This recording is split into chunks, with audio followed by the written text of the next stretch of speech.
Hey everybody, it's the History Teacher. In this episode, we'll be looking at the Norman Conquest of England. When Edward the Confessor, King of England, died childless in January 1066, two powerful men each thought that they were supposed to succeed him.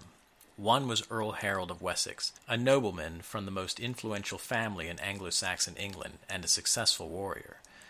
The other was William II, Duke of Normandy, head of the vigorous territory in northern England which was founded by Vikings 150 years before. Harold claimed that on his deathbed, King Edward named him as heir to the throne. Harold had long been Edward's right-hand man, like his father had been before him. For Harold to be the next king seemed logical. So, days after Edward's death, Harold was elected king by the assembly of noblemen and was crowned. Duke William claimed that while the late Edward had been in Normandy some 15 years before during a rebellion of English nobles, Edward had promised to name William as heir to the English throne.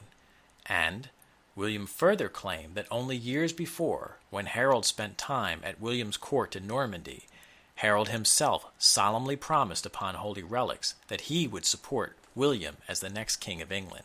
When the news reached Normandy that Harold had been crowned, William was infuriated and considered himself betrayed.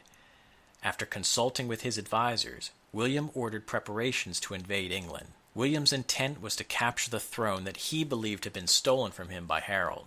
William's army constructed a fleet of ships to cross the English Channel. The men who fought for William had been promised land and treasure as their reward for service, so they were eager for battle. William had sought and gained the approval of the Pope for his action, so that William's army was entitled to carry a papal banner, which showed his supporters and his opponents that William was on God's side. In a deeply religious age, an endorsement by God was not insignificant.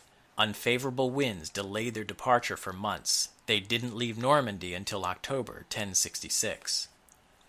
King Harold got word that William was preparing an invasion force. Throughout the summer of 1066, Harold waited on the southern shores of England for William to arrive. Summer turned to autumn, and William was still nowhere to be seen. Harold's army eventually dispersed. Then Harold received news of an invasion, but it wasn't William in the south. It was Harald Hardrada, king of Norway, invading the north of England. Harald Hardrada aimed to capture the English throne for himself.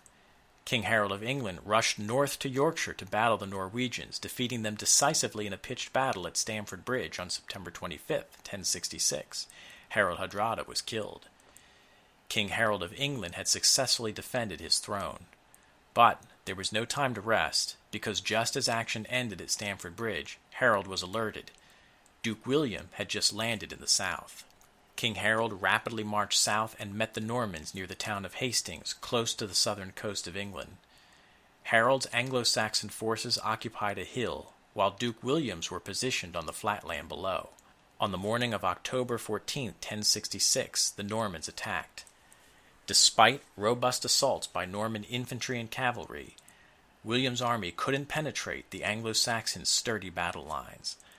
Unless William could break Harold's forces, his invasion attempt would be doomed.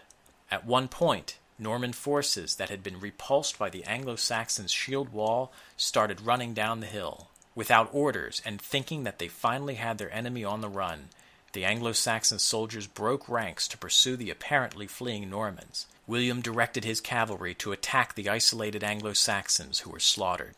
William ordered further feigned retreats to draw out the Anglo-Saxons and continued to destroy them piecemeal. The Anglo-Saxons fell for the tactic each time.